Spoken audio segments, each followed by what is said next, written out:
तो कहानी की शुरुआत होती है और हम एक लड़की को पानी में डूबता हुआ देखते हैं। अचानक उसे होश आ जाता है। मालूम होता है कि ये उसका ख्वाब था और जब उसे होश आया तो उसने अपने आप को फांसी से लटका हुआ पाया। वो तड़पती रही। अपने आप को बचाने के लिए उसने मदद की आवाज भी लगाई, पर कोई ना सुन सका और उसने वहीं पर दम तोड़ दिया।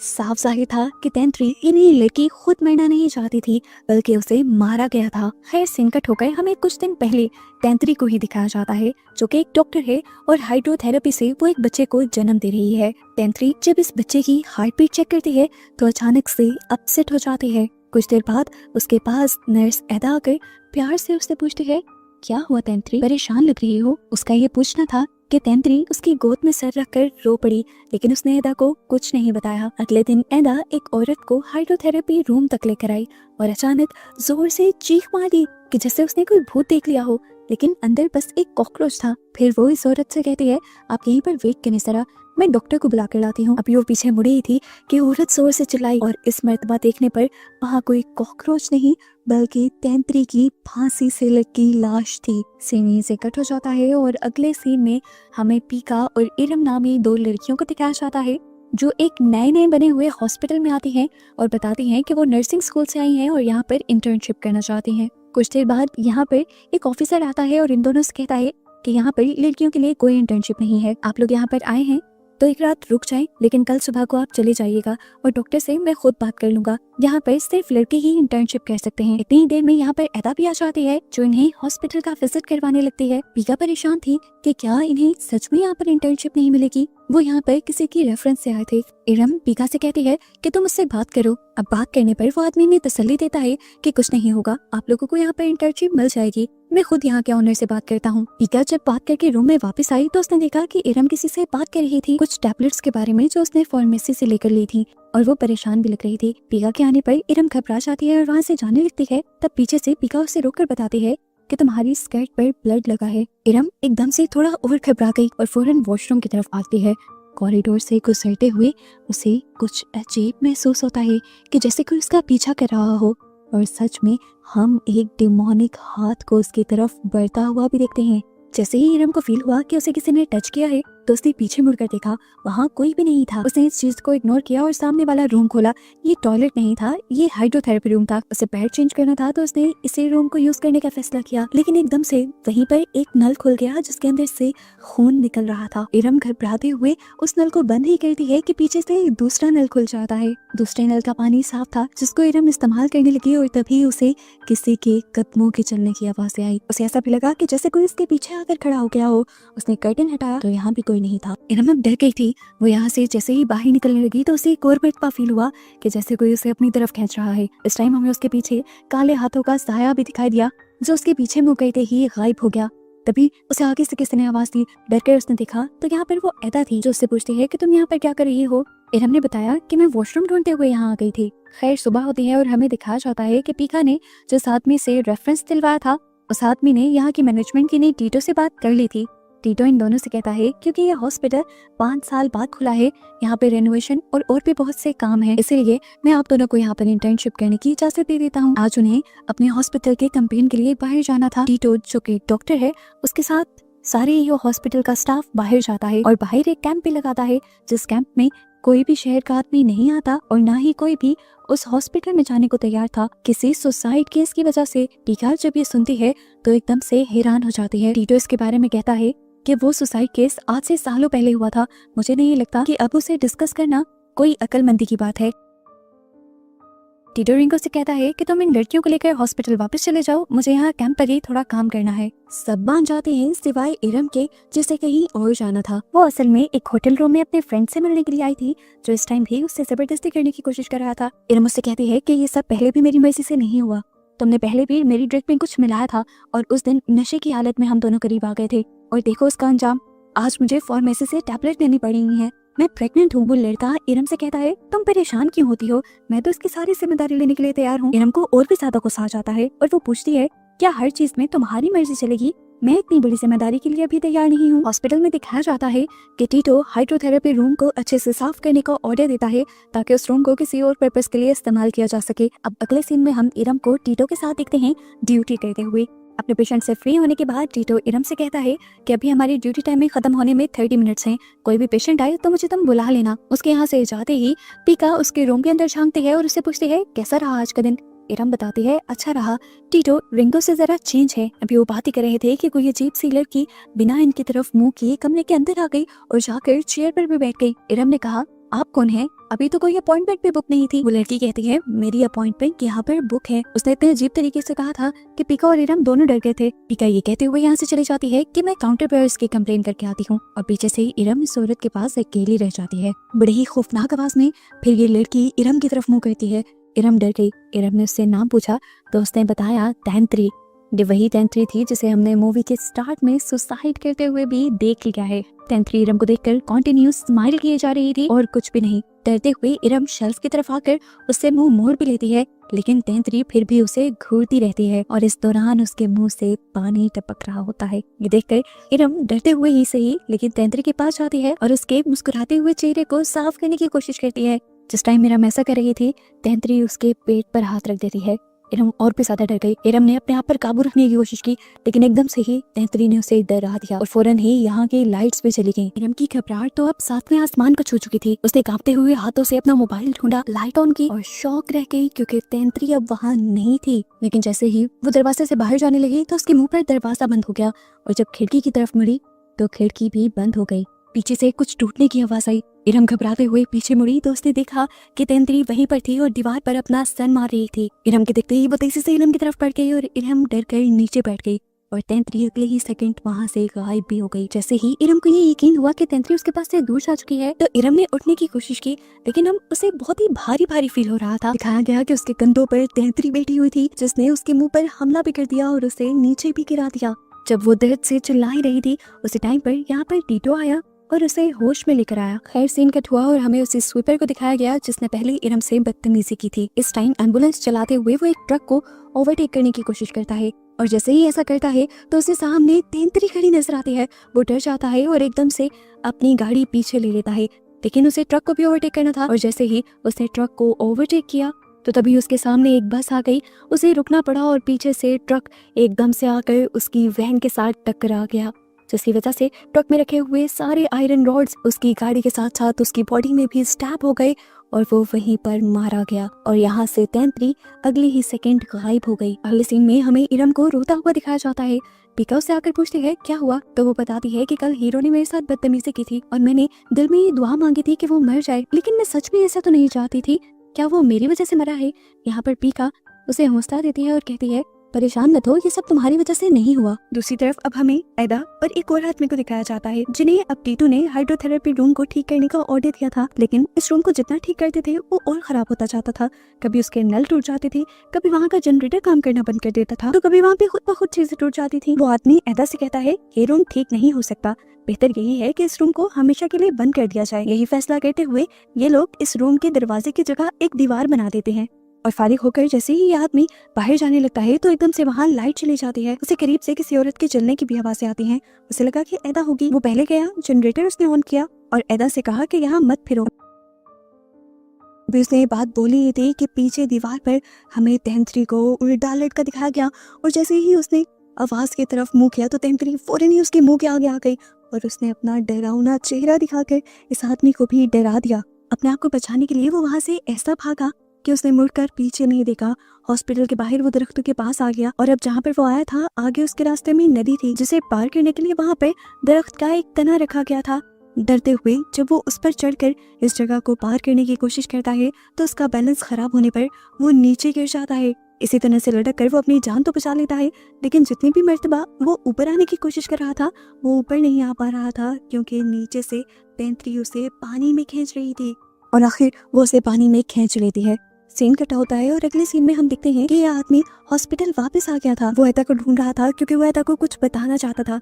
वो एदा को देख भी लेता है और जब उसे पुकारता है तो एदा बगैर उसकी आवाज सुने वहां से चली जाती है और जब वो उसका पीछा करता है तो अगले रूम में उसे एदा नजर नहीं आती। तभी वहां पे उसका पाँव स्लिप होकर वो नीचे गिर जाता है और यहीं पर घास काटने वाली मशीन ऑन होकर उसके ऊपर गिर जाती है और तब तक चलती रहती है जब तक वो आदमी मर नहीं जाता। देखने को मिला कि इस मशीन को तैंत्री ने ही कंट्रोल किया हुआ था और असल में इस आदमी को तैंत्री नहीं मारा। अगले सीन में हम पीका और इरम दोनों को सोते हुए देखते हैं। यहाँ पर पीका को सोते हुए झटके लगने लग जाते हैं और थोड़ी देर बाद जब वो होश में आती है तो दिखती है कि इरम को भी झटके लग रहे थे। वो इरम को होश में लेकर आती है और इरम उसे बताती है, तुम्हें याद है उस दिन वो लड़की जो डेंटल चेयर पर आकर बैठ गई थी? इस टाइम वही लड़की पहले तुम्हारे ऊपर थी और जब मैंने तुम्हें देखा और जगाने की कोशिश की तो वो मेरे ऊपर आ गई। ये सब बातें बताते हुए इरम बहुत ज्यादा घबराई हुई थी। वो बताती है उसकी लंबी सी जुबान थी जिससे वो मुझे चाट रही थी और वो मेरे बालों के साथ भी खेल रही थी। वो कोई इंसान नहीं है पीका।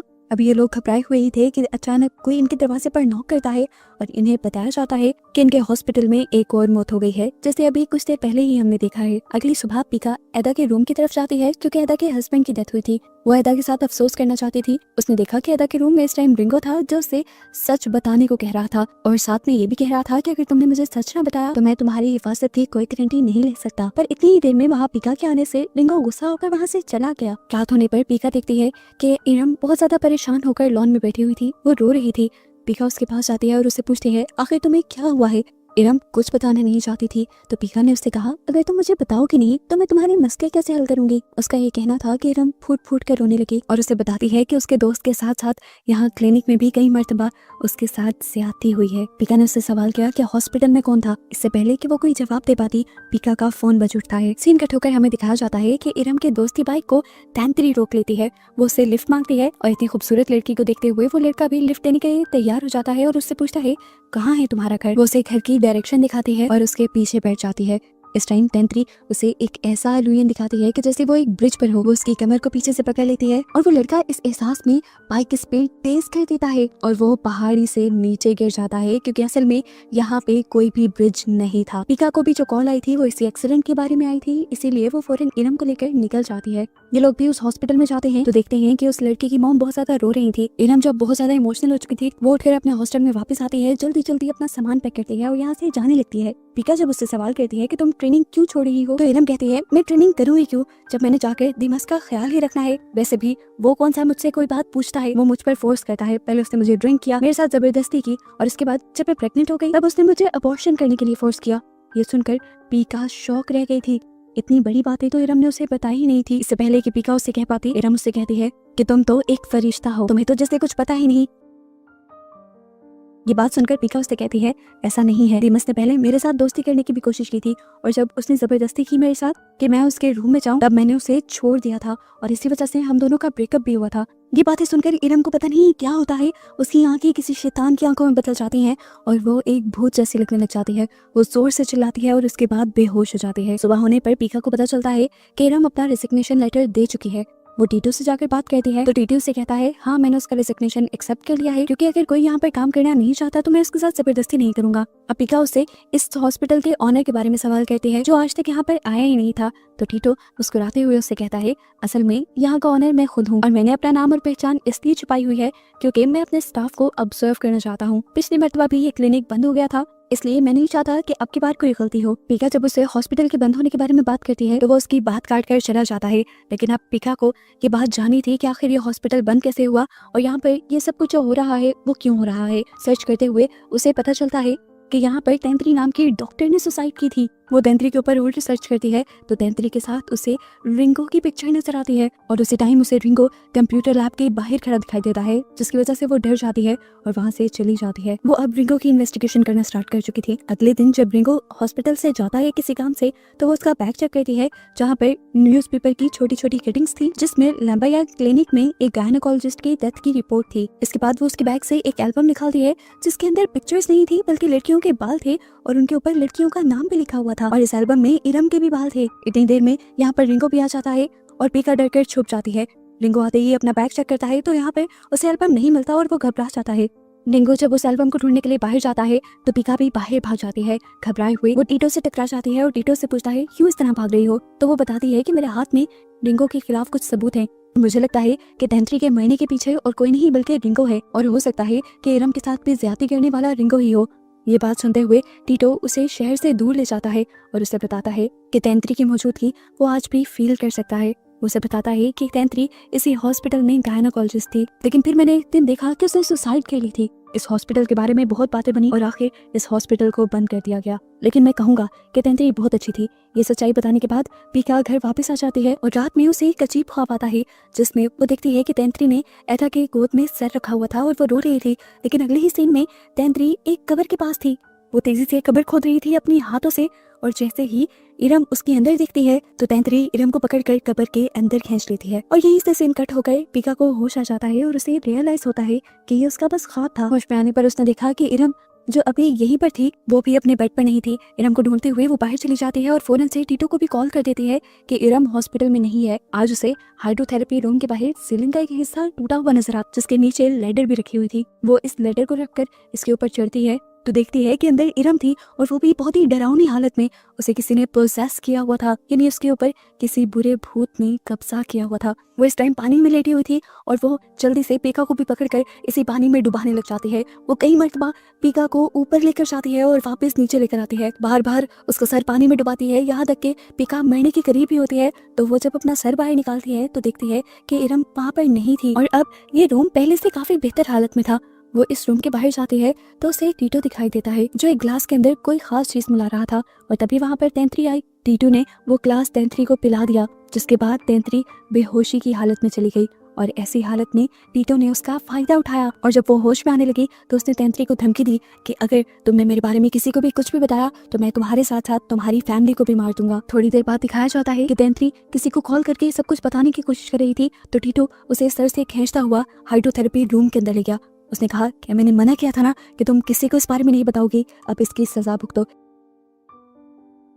ये कहते हुए वो उसे बालों से पकड़कर बार बार हाइड्रोथेरेपी के अंदर मुंह देता है, यहाँ तक कि तैंत्री मर जाती है। और जब वो मर जाती है तो टीटू यहाँ पर उन दोनों स्वीपर्स को बुलाता है जिनकी पहले ही इसी मूवी में डेथ हो चुकी है और उनकी मदद से वो तैंत्री को फांसी पे लटका देता है इस तरह से कि सबको लगे कि ये सुसाइड है। फांसी पे लटकाने के बावजूद भी तैंत्री असल में मरी नहीं थी, उसके जिस्म में जान थी और जब उसे होश आया तो उसने अपने आप को फांसी से उतारने की बहुत कोशिश की और यहाँ पर एदा भी आ गई जो उसकी मदद करना चाहती थी, लेकिन टीटू ने उसे रोक दिया और बाद में तैंत्री को मारने के लिए उसका गला तक काट दिया। ये सारे वियंस खत्म होने के बाद पीका अपने आप को दोबारा पानी के अंदर पाती है और देखती है कि इरम भी पानी के अंदर थी। इतने में असली टीटू भी यहाँ जाता है और उनसे पूछता है क्या सब ठीक है। पीका कहती है हाँ सब कुछ ठीक है और इरम का ख्याल भी मैं खुद ही रख लूंगी। ये कहकर वो इरम को अपने कंधे पर डालते हुए यहाँ से ले जाने लगती है और इरम से पूछती है कि तुम वहाँ क्या करने गई थी।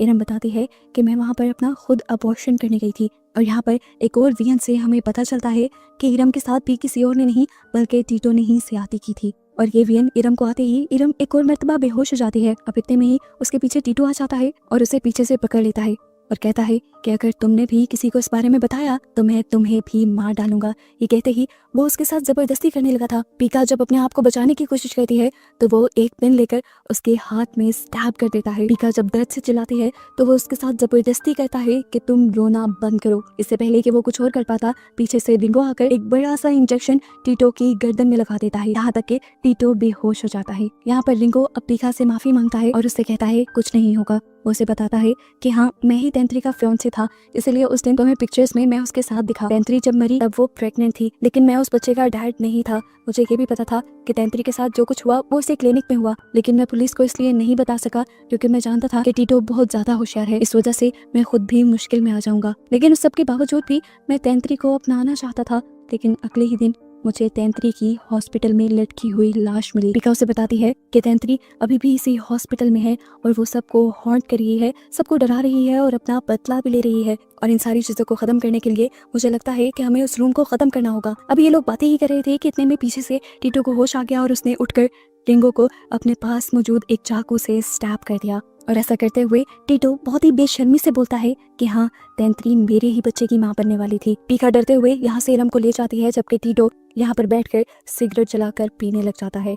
और उसके फ्लैशबैक से हमें पता चलता है कि वो ऐसा इसलिए हुआ था क्योंकि उसके डैड ऐसे थे। उसके डैड उसकी मॉम के साथ हमेशा ज्यादती करते थे और वो रोज ऐसा होते देखता था। ऐसे ही वक्त गुजरता रहा और वो बड़ा हो गया।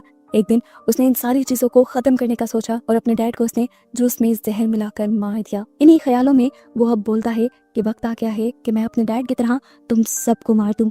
ये कहकर वो इरम और पीका को ढूंढकर उनके पास आ जाता है। यहाँ पर जब वो इरम और पीका को मारने ही वाला था, पीछे से हमें देखने को मिला कि रिंगो अभी भी जिंदा था। वो किसी तरह अपने आप को पट्टी बांधते हुए हाइड्रोथेरेपी रूम को तबाह करने की कोशिश करता है, जबकि यहाँ पर टीटो अब इन दोनों लड़कियों को मारने ही वाला था। इससे पहले कि वो ऐसा कर पाता, यहाँ पर एदा आकर एक नाइफ उसकी चेस्ट में स्टैब कर देती है और कहती है बस बहुत हो गया तुम्हारा खेल। जिसके बाद अब एदा इरम के पास आती है और उससे पूछती है क्या तुम ठीक हो। एदा उससे पूछती है कि क्या आप तैंतरी को जानती हैं। एदा शौक में रह जाती है और हाँ में जवाब देती है।